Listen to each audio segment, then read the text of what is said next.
PM explains oil search shares divestment. Concerns raised on fair distribution of district funds.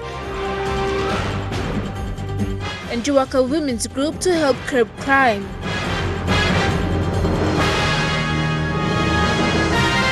This is National EMTV News with Marilyn Diaukatam.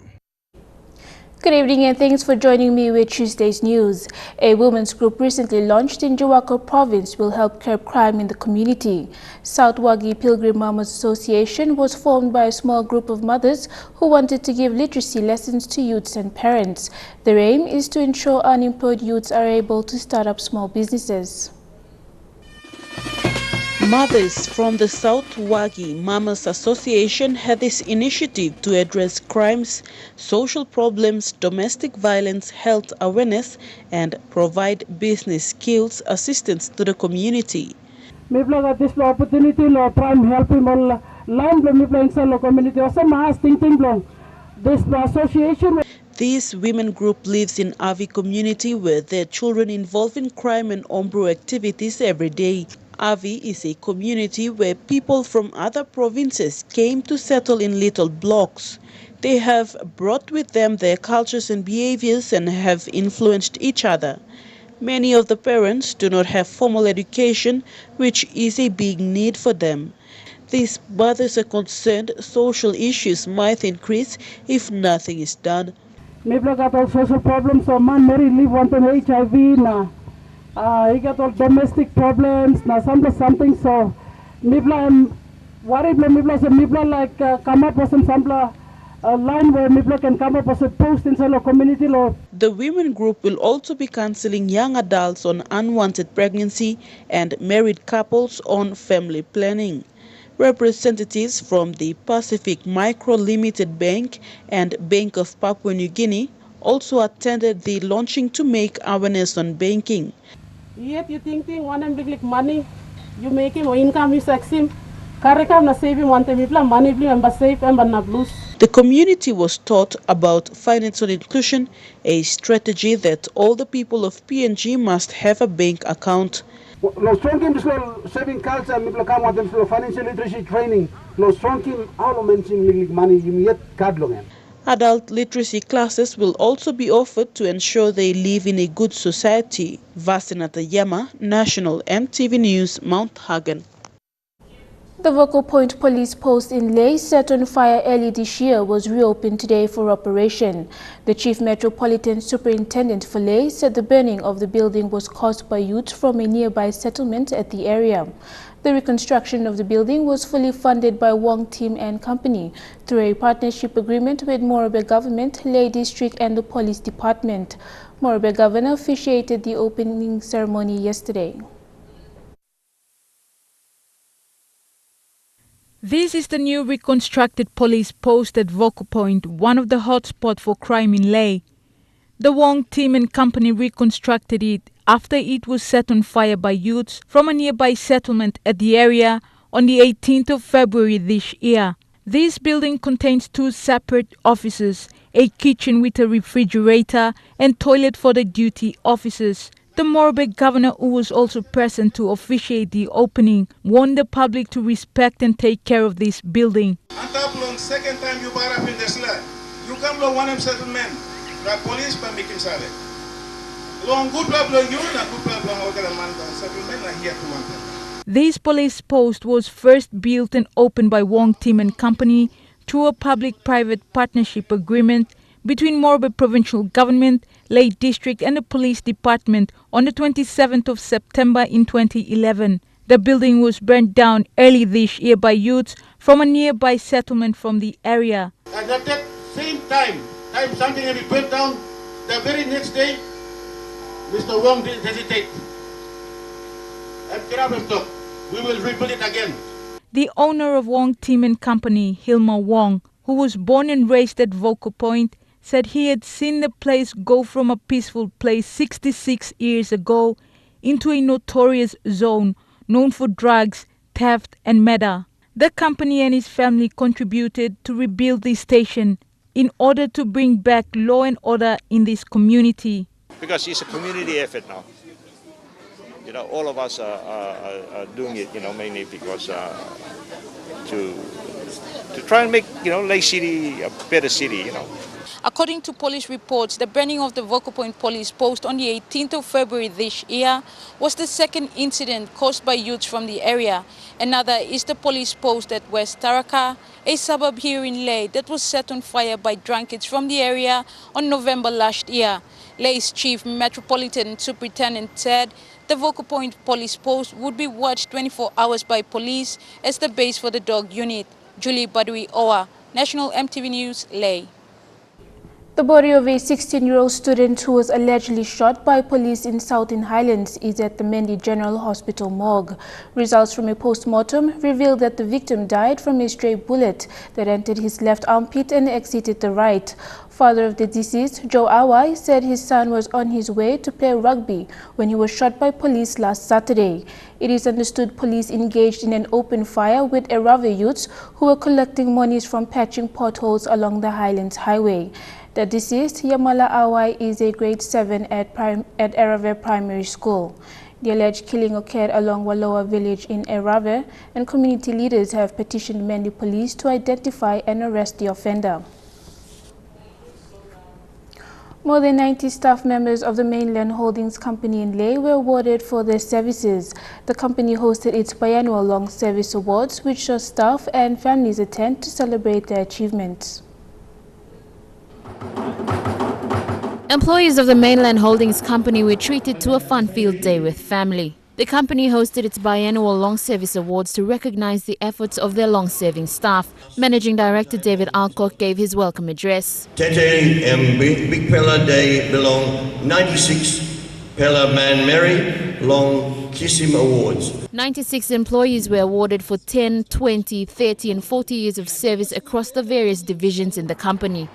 When it comes to awards like this, it's all about number one, commitment that you plow letter, you give him all throughout.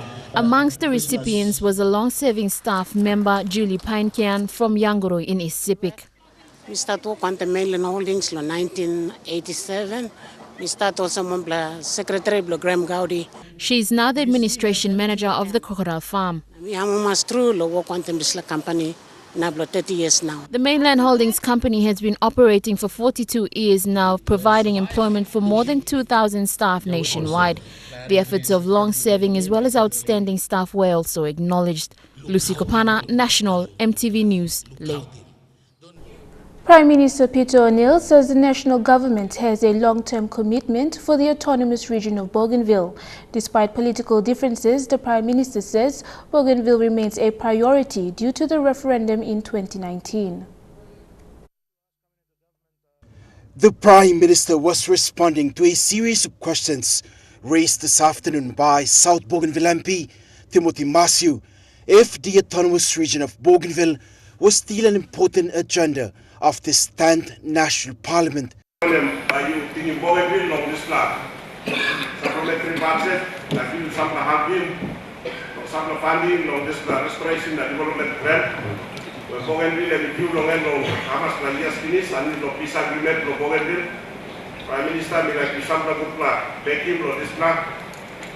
Bougainville still come up number one priority belonging inside our country.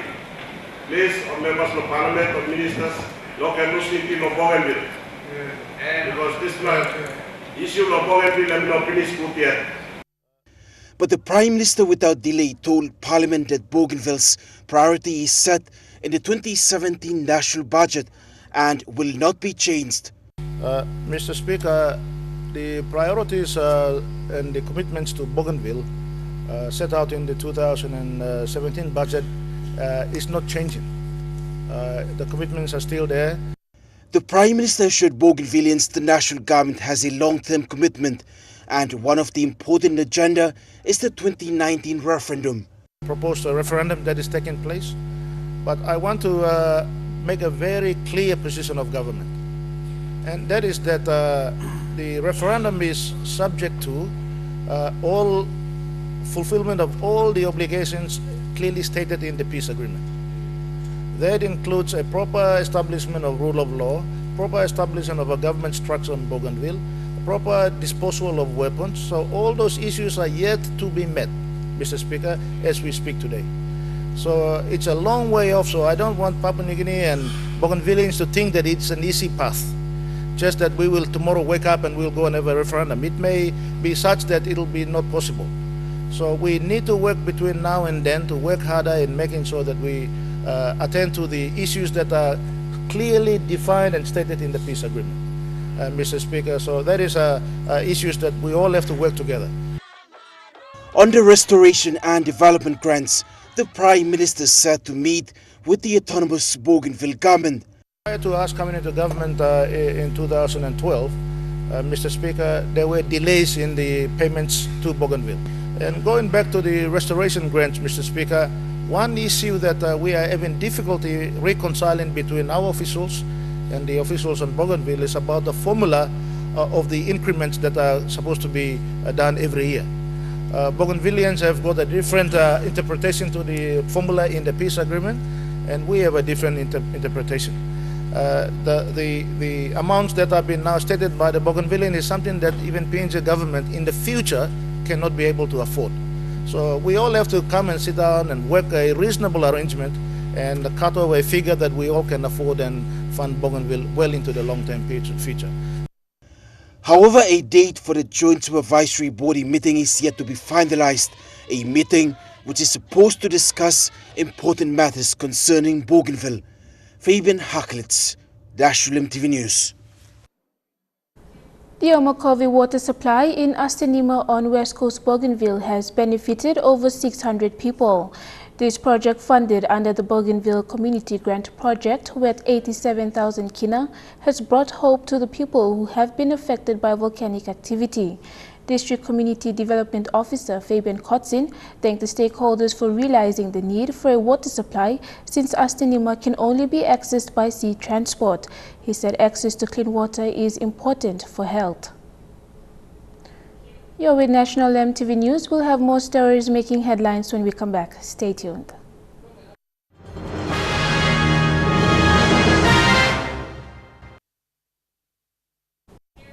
Welcome back. Prime Minister Peter O'Neill was asked to explain the purchasing of oil search shares in 2014. Mosby Northwest MP Semekere Morata raised this question in Parliament, asking the Prime Minister to explain why those shares were sold at a lower price.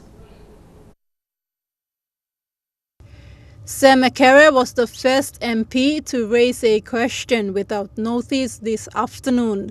His series of questions centered on the 10% share in Oil Search, which was bought by the government in 2014. The questions were directed at the Prime Minister. You actually went on to repeat that the value of Oil Search shares will double in months. My first question is, why have you sold the shares at prices below the price you paid for? But before Semekere completed his questions, there was a point of order by Deputy Prime Minister Charles Abel, who told Semekere that his questions were based on allegations. Mr. Speaker, there is no basis to that. It's just an allegation that has not been ascertained yet. Can you advise him not to make speculation and mislead the floor of Parliament? Semekere then continued with his questions, asking about the remaining oil search shares. He wanted the PM to explain why the shares were bought at a higher price but sold at a lower price. My second question therefore is, at what prices did you sell those other 118 million shares? Was it more than $8.20? They paid for, or less? Prime Minister Peter O'Neill then responded, saying the purchase of Oil Search shares dates back to 2000, when the government was led by Semekere and later Grand Chief Semai Kolsomare. Mr. Speaker, when in 2014, when we were trying to buy back the shares, it was again known that under the wisdom of the National Alliance government, they decided to shift the US-based loan into Australian currency. Again at the cost of millions and millions of dollars. The exchange rate losses, Mr. Speaker, cost the country a lot of money. Mr. Speaker, and then they pegged the price at $8.50. Mr. Speaker, price was not something that I determined. Mr. Speaker, when we decided to buy back, we bought it at $8.20 through a collar arrangement, basically meaning that we will sell it when the price is right so that we can continue to repay the loan that we have borrowed. There was another point of order, and Aitape Lumi MP Patrick Purites, who is now in the opposition, asked the Prime Minister to respond to the questions on the transactions.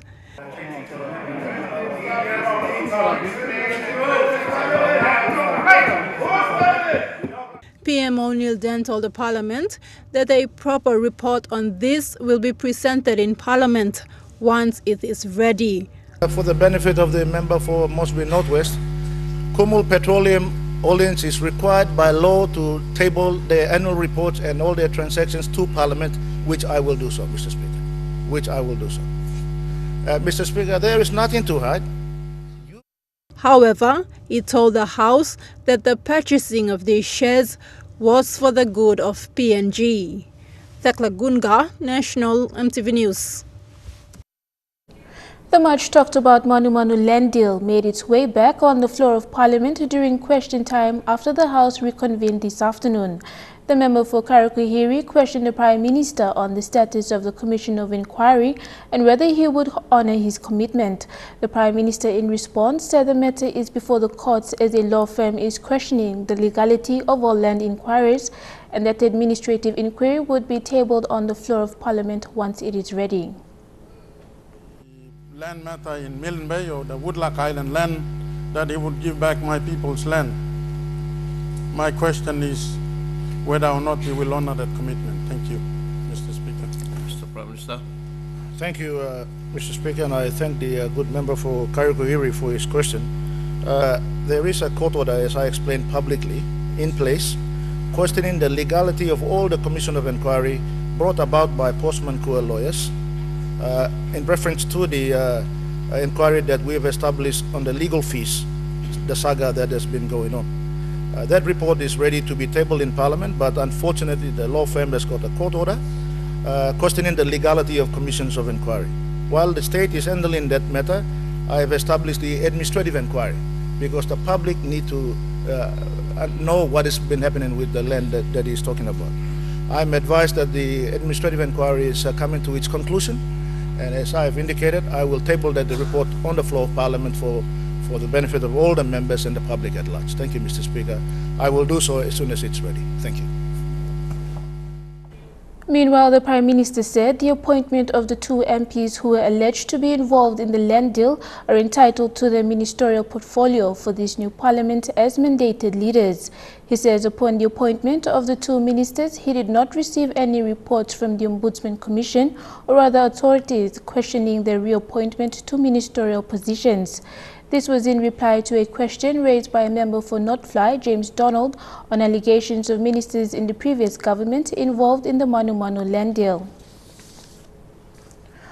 Maprik MP John Simon has raised concerns on the distribution of district funds. Questioning the Prime Minister, the Maprik MP said he wants a fair distribution of funds and the government must not be biased. The Prime Minister in response said he does not discriminate any MPs and funds will continue to flow down to every district in the country.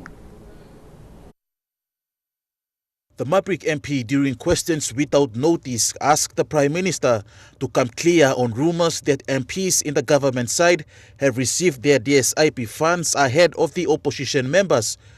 Overhead that those 7 members on your side being paid DSIP of $1 million each.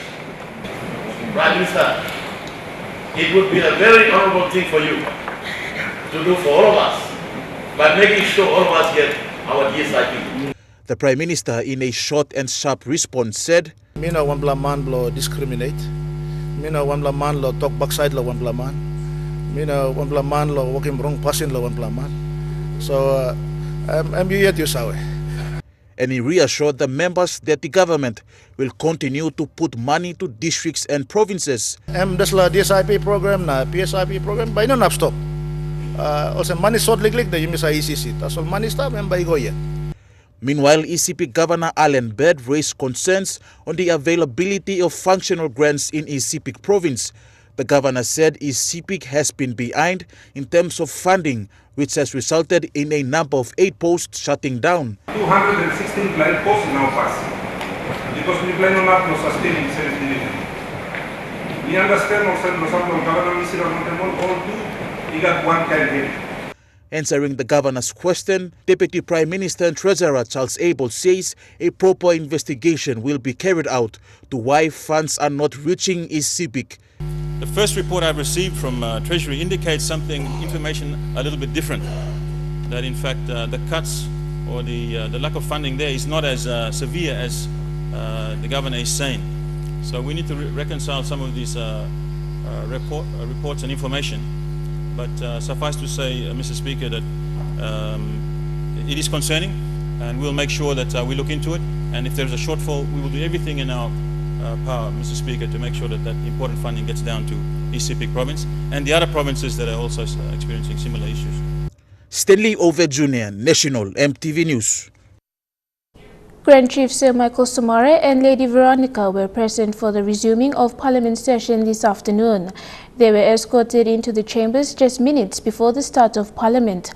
After a number of questions without notices, Parliament was adjourned to tomorrow 10 a.m. The session began with the Lord's Prayer and the welcoming of the 4 MPs who were declared members-elect after the formation of the 10th Parliament. A minute of silence was given to all former MPs who passed away in the recent 4 months. They include former Nawai MP Timothy Bonga and former Maprik MP Ezekiel Anisi.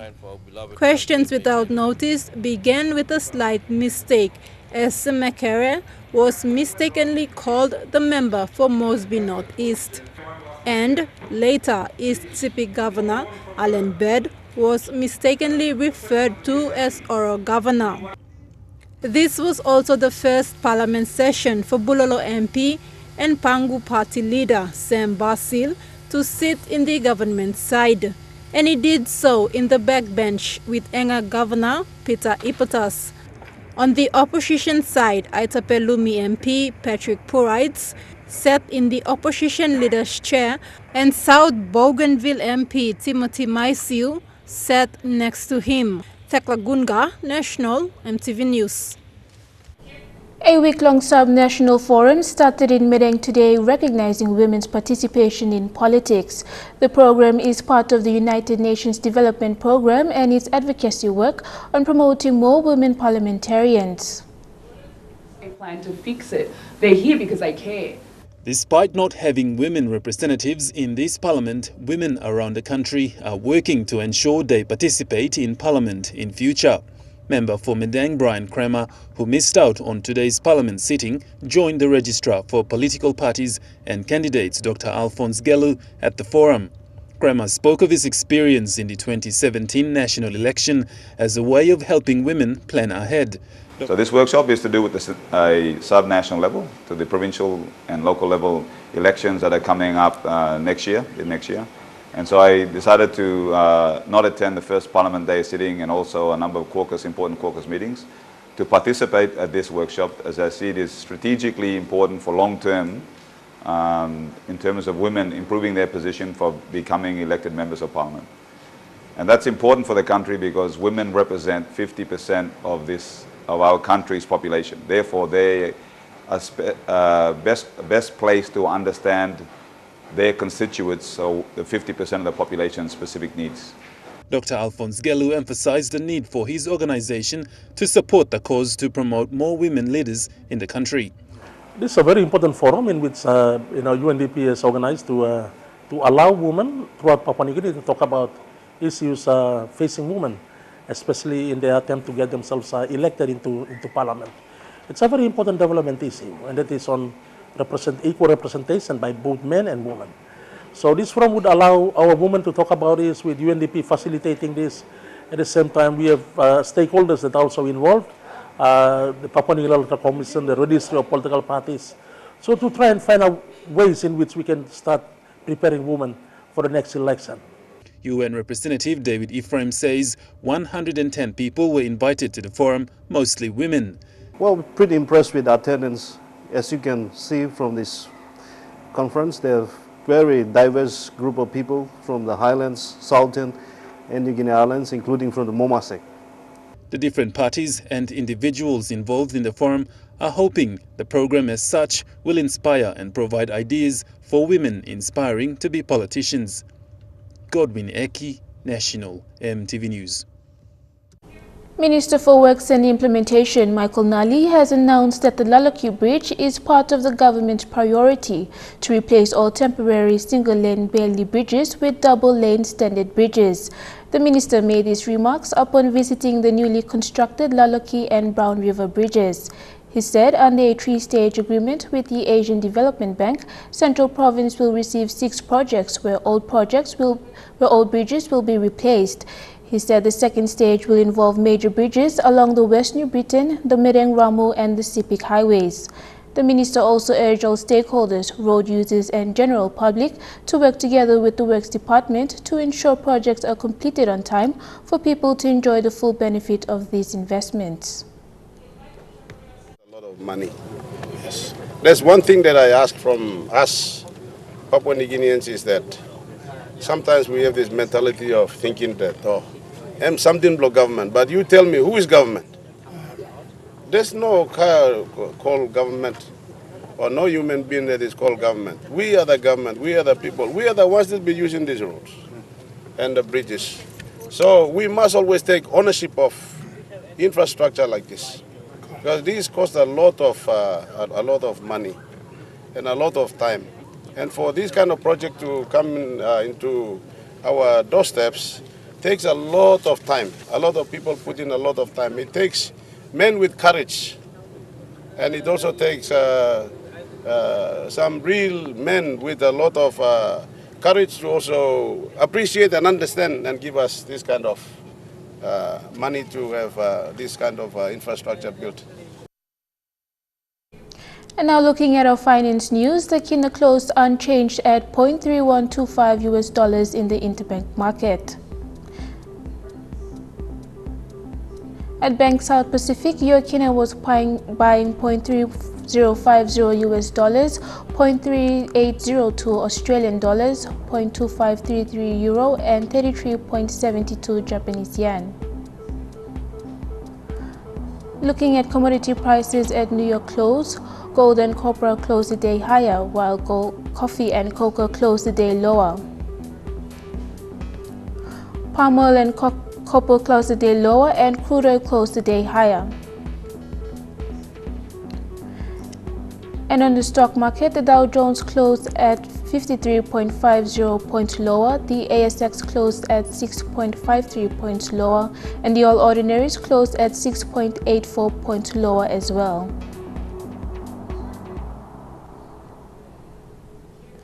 You're watching Tuesday's news. Tensions between the US and North Korea and the destruction of Hurricane Maria. Details on the other side of this break. Don't go away.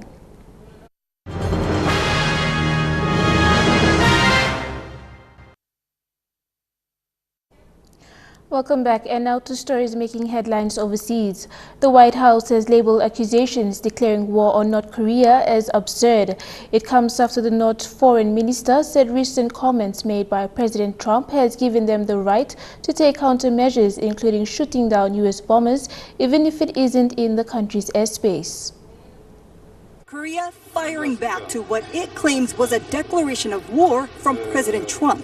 지난 며칠 동안 다 아시다시피 North Korea's Foreign Minister Ri Yong-ho, who earlier called President Trump a mentally deranged person who committed an irreversible mistake at the UN, to which the president tweeted, "Just heard Foreign Minister of North Korea speak at UN. If he echoes thoughts of little rocket man, they won't be around much longer." Ri now says that tweet gives Pyongyang the right to shoot down U.S. bombers in self-defense, even if they do not enter North Korean airspace. Last week, North Korea even threatened to test a hydrogen bomb in the Pacific Ocean. My sense is that tensions are as high as they've been in anybody's recollection. We're really at a dangerous point. The former vice chair of the Joint Chiefs of Staff on This Week saying the time is now for the U.S. to specify what will not be tolerated to avoid a military confrontation. Over the weekend, rising tensions on display in North Korea with thousands rallying against the U.S. This as the U.S. military, in a continued show of force with South Korea, flew U.S. bombers north of the DMZ, farther than any time in nearly 2 decades. We've not declared war on North Korea, and frankly, the suggestion of that is absurd. Iraqi Kurds are expected to have voted overwhelmingly for independence from Baghdad, despite government's strong opposition to a referendum on the issue. They are also concerned the ballot could destabilize the region, as Kurds make up the fifth of the Middle East population, which could prompt similar actions in neighboring countries. Waiting patiently, as they have for generations. Kurds arriving before the polls opened, defying the international community and the government in Baghdad. First in line, 65-year-old Azad. I came here at 6 in the morning, he told us. This is the greatest day of my life. But this vote is being watched anxiously by neighbouring states and by the West. The fear is it could spark new conflict, and not only in Iraq. Kurds say that what's happening here today is about self-determination, about democracy in action. Far from trying to stop them, they say the international community should be giving them strong support.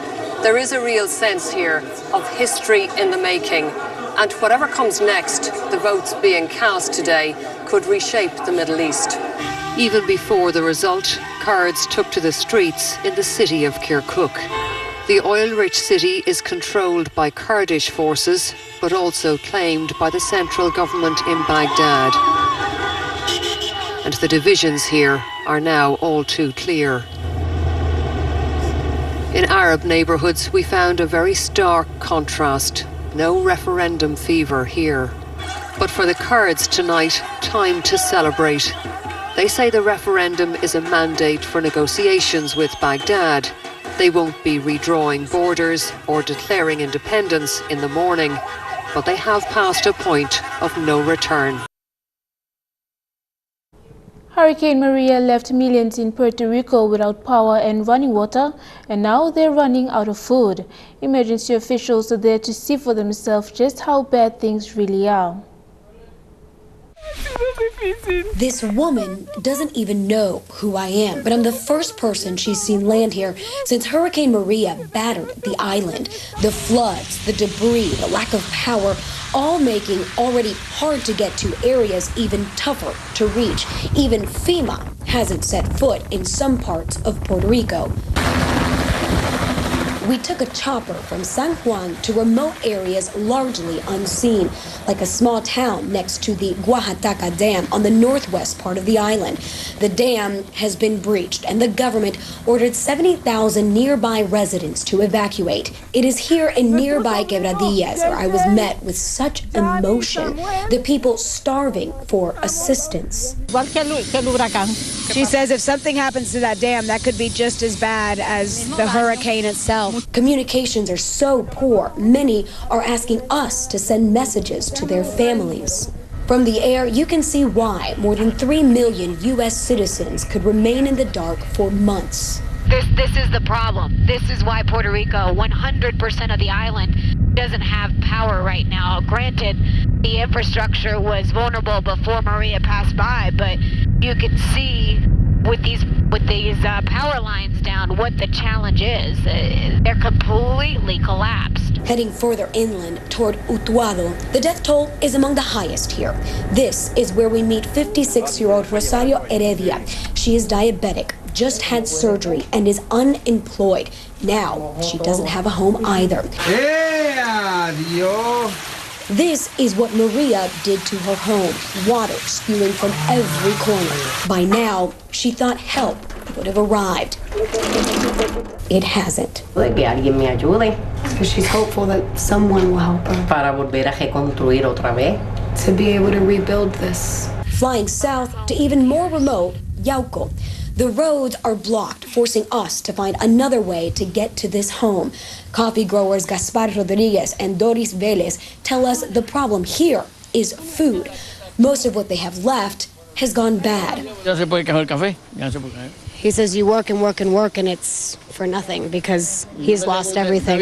A common theme on an island of 3.4 million U.S. citizens now waiting and hoping that help is on the way.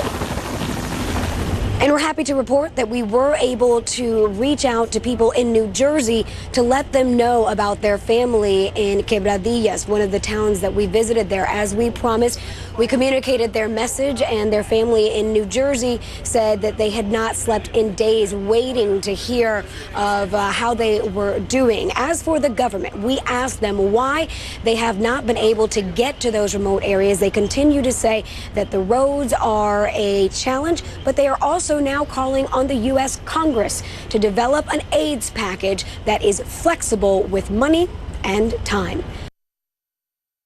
Chukai Sports is up next. The World Cup trophy continues its journey, this time in the Nigini Islands.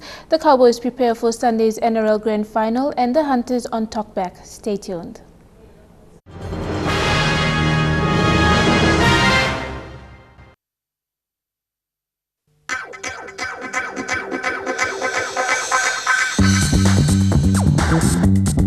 Chukai Sports.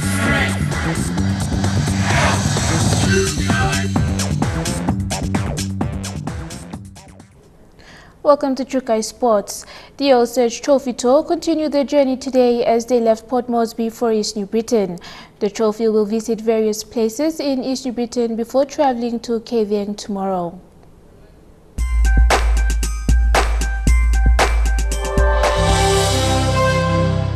The Paul Bearer Trophy arrived at Tokyo Airport, escorted by Oil Search Executive General Manager for Stakeholder Engagement, Gary Aupi, General Manager Stakeholder Engagement Leon Baskins, and Victoria's PNG Hunters coach Michael Marum. It was then welcomed at Gazelle International Hotel by Deputy Governor of East New Britain, Cosmas Bauk. In terms of administration, governance, it is also the hub of rugby league. For rugby league being the national sport in Papua New Guinea, the only country in the world that rugby league is the national sport. I think every one of us in this province is keen to, to host this cup for one day, and we hope and we wish. It toured Kokopo on a convoy before heading out to Kurakakaul, where it was received by a traditional Tonai welcome. Even the school children in the local primary school came out to show their skills. Oil Search Executive General Manager for Stakeholder Engagement, Gary Aupi, who accompanied the trophy, thanked the children for the warm welcome. So, we are very happy to take this cup around the country, and for people to see it, feel it, take photos with it. And so when they see the cup being awarded to, hopefully, the Kumuls, but if all goes well, the cup might come back here. The tour continues to Rabaul and then to Vunakanau in Gazelle District before departing for Kavieng tomorrow.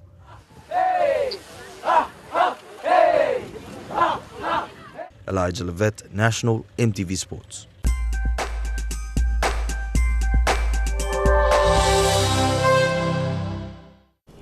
The Storms and Cowboys will fly into Sydney tomorrow for the Sunday's NRL Grand Final at ANZ Stadium.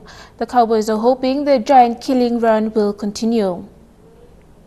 Yes, the North Queensland Cowboys just wrapping up their final training session before they jump on a plane to Sydney tomorrow, bound for the big dance against the premiership favourites, the Melbourne Storm. About 2,500 fans turned out here to the stadium today to watch them go through their paces. All the intrigue was around co-captain Matt Scott, whether he'd return from a 6-month layoff with a knee injury to take his place in the grand final. Coach Paul Green has put a red line through that, said he won't be playing unless there's an injury to the current squad that has got this team from 8th position through 3 straight sudden death matches to the big dance. The most likely injury would be to back rower Ethan Lowe, whom we believe is carrying a fractured eye socket. However, he has every intention of playing through the pain. A lot of our other Cowboys players are doing likewise. John Aziata, he has a broken hand. Tamari Martin has a knee injury, as does Cohen Hess. So it's the walking wounded here in Townsville, but they would have it no other way. They've battled adversity all season to get here, and that's why they're the underdogs, the people's favourite here in the north. When they leave tomorrow, they'll have a street parade. The bus will go along the beachfront here. There'll be thousands of fans wishing them all the best. Fans here have paid up to $2,000 in airfares just to get to Sydney. Some, it's too expensive. They're driving down. I hope the petrol is a lot cheaper for them. When they get to Sydney, the Cowboys will train a couple of times, most probably in the suburbs. They won't be training on ANZ Stadium before the game. Coach Paul Green is a stickler for routine. He'll be hoping it works just as well as it has in the past 3 weeks to deliver the Cowboys their second ever premiership. SB-PNG Hunters captain Asuboas, alongside winning try scorer Willie Minoga, assistant coach Nigel Hukula and PNG RFL CEO Riota Rao were featured on FN 100's Talkback show this morning. They spoke about the grand final match and preparations leading up to the next match this weekend. The Talkback show, hosted by Douglas Dimages, saw Ase and Willie reflect on the game and how it all unfolded in the dying minutes of the grand final last week Sunday. Like at my side, right side, and then the other option was to kick a cross kick, like to Butler, which is in the wing. So that was my 2 options. But the third one came from nowhere, which is like I could say now that it's come from the Lord, God Himself. Yeah. So when we were trailing, like I was telling God, let Your will be done. So that's the third option that came that made a difference. Minnesota bump the try just run through the ball. Some of ball can fast off face blooming and just put him hand blow you got a ball there. Assistant coach Nigel Hukula said they had belief in the boys and knew they would pull through. We made a few mistakes. It wasn't the prettiest, but it's the grit and the determination that wanted us to get to that. I don't think they doubted themselves. We never talk about those type of things. We went in at halftime, coming out of the sheds, talking about self-belief and things like that. So. This is the first time the Queensland Interest Super Cup trophy left Australia. PNG RFL CEO Riota Rao asked Queensland Rugby League to bring home the real trophy along with the replica. Sweated and it had shed blood and everything, sweat, tears for the real thing, and for us to bring the replica home won't go down well. So he asked me to just call the QRL guys at 7 o'clock in the morning. They managed to find someone, and Dave Maid and the coach manager had to drive all the way from his home, come out, and the chairman Sandis and I had to sign the document that this trophy has to come back by Friday. They play the Penrith Panthers, winners of the New South Wales Cup, on Sunday as a curtain raiser to the NRL Grand Final. Hukula says that match is as important as any other match, and the team will have to prepare well this week. It's a game where I think the international community can sit up and have a look and see of what our program is like and what we're doing here to try and strengthen our code as our national code, the game that is played through which we say it's ours. The team is looking forward to the match this weekend in Sydney. We just started something good, we're still going to finish it. So I think the people of PNG have continued to have faith in us because we are carrying these 8 million people on our back, running camps, grand final day, curtain raiser up in Sydney. So we're going to do our best for our country, and we're carrying the pride of this country. Thank you. PNG RFL is hoping tickets would be available for fans to watch the Hunters play. I know that we are very parochial supporters, and we have an airline that believes in what we're doing, so probably they'll be able to probably put one on. Hopefully they can put up another extra flight to Sydney, or a lot of our people will go to Brisbane or even Townsville and Cairns and go straight to Sydney from there. So there is tickets, whether they, what level of tickets they want, probably get it from online. Elijah Levet, National EMTV Sports. Still to come in Trukai Sports, the men behind the success of the Bowes brothers will tell you another inspiring hunter story after the break.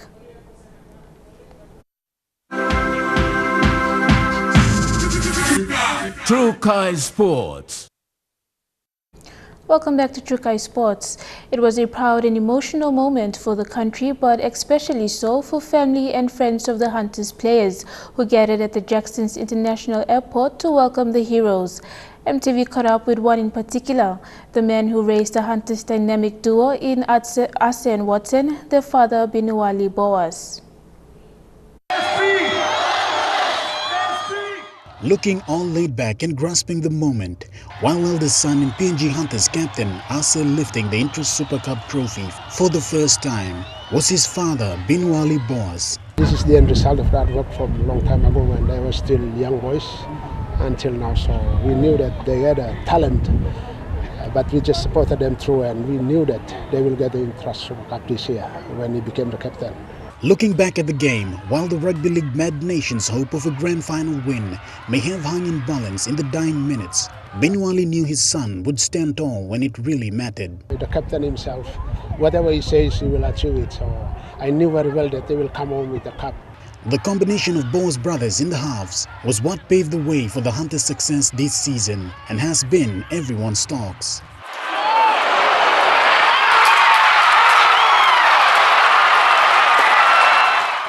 But for their father, it all started long ago. It started from the backyard, from back home. They started playing around at home, in the backyard, and then they made their way up until they broke into the, they joined the Gurias, and then to the Hunters, and also the Kumul. So as a father, I'm proud of my sons. However, when Watson was driven off the field on a Medicar, his father would hold his breath. When he went down, I was very concerned because, he's my son, so he was one of the boys who was playing a leading role in the game, and that's why I was really concerned about him. But when last night I got some message from the coach that he was okay, so I was happy, and I'm happy now that they are back safe. From a Christian standpoint, Binuwali shares the same sentiments of determination and belief that got the Hunters over the line. Well, I trusted in God that even to the last minute they will still get home, and eventually they got home. So I maintained my faith that they will come home, and eventually they got it. While the mother is back in Rabaul, Binuwali stood beside the road at the team's arrival and saluted his boys and the rest of the Hunters team as they drove past on a motorcade. He left with his words of encouragement to young aspiring players to uphold discipline. You can make your name in big games like this, or you can represent the country. So it's through discipline. The boys are very disciplined from home, and as a result they made it through, and now they are, for the captain himself, he's very disciplined. For Watson, he's a bit aggressive, but we have to control him.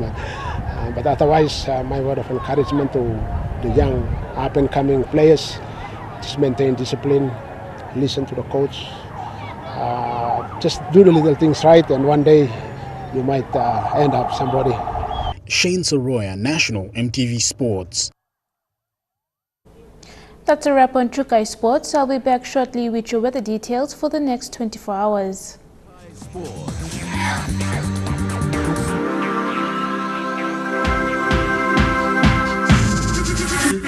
Trukai Sports. The weather details are proudly brought to you by Dulux Weather Shield. Worth doing with Dulux.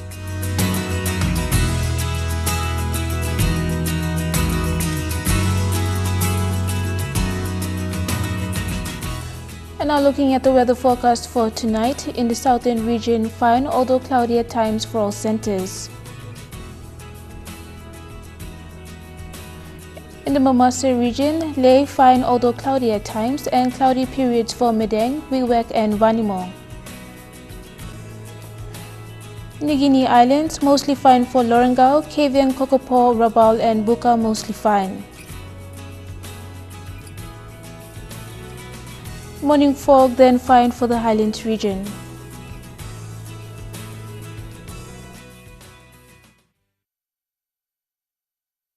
The weather details are proudly brought to you by Dulux Weather Shield. Worth doing with Dulux.